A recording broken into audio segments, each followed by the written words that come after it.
coolest shades, prepared to show the open road my driving wizard blades. My mother grabbed the dashboard and she started praying fast, predicting that this driving trial would likely be our last. I sat inside the driver's seat and adjusted every view, but couldn't find the button for the hyperdrive. It's true, I shifted into drive, but then the engine gave a groan because my left foot accidentally wedged the braking zone. We lurched ahead into the lawn and hit a garden gnome, and Mom screamed out that we should probably just stay at home. I corrected to the asphalt with a sudden jerky twist as sweat began to pool inside the knuckles of my fist. The speed limit was 35, but I was doing 4, while angry drivers honked their horns and slammed the metal door.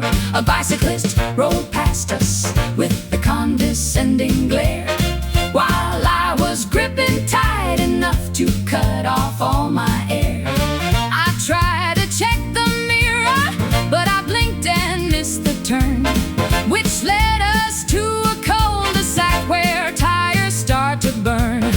I panicked at the cul-de-sac and spun the wheel around and flattened 3 recycling bins onto the muddy ground. The trash was flying everywhere like plastic, colorful rain, as Mother started hyperventilating from the pain.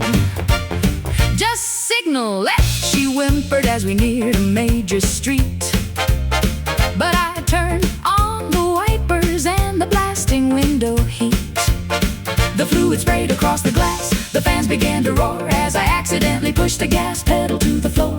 We rocketed across the lane and barely missed a truck, and Mother muttered something about absolutely zero luck. I aimed the car toward the mall to find a place to pause, but parking lots have rules that flout all physics and its laws. I saw an empty parking space and steered the massive boat, believing this achievement was a triumph worth a note.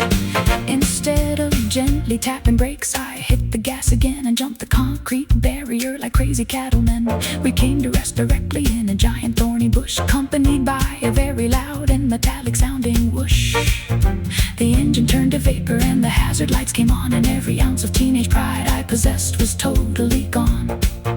The shopping crowd adjusted bags and stopped to take a stare at the girl with tangled branches sticking wildly through her hair. My mother climbed out shaking, and she collapsed upon the grass, swearing that she'd never let another permit pass.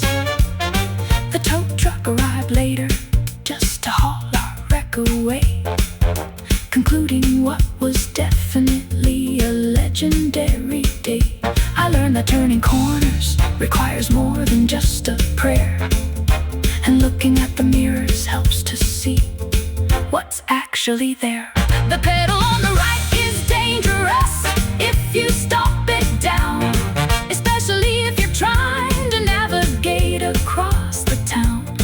Next time I'll use the brakes before I wreck the neighborhood, but for a first attempt I think it went reasonably good.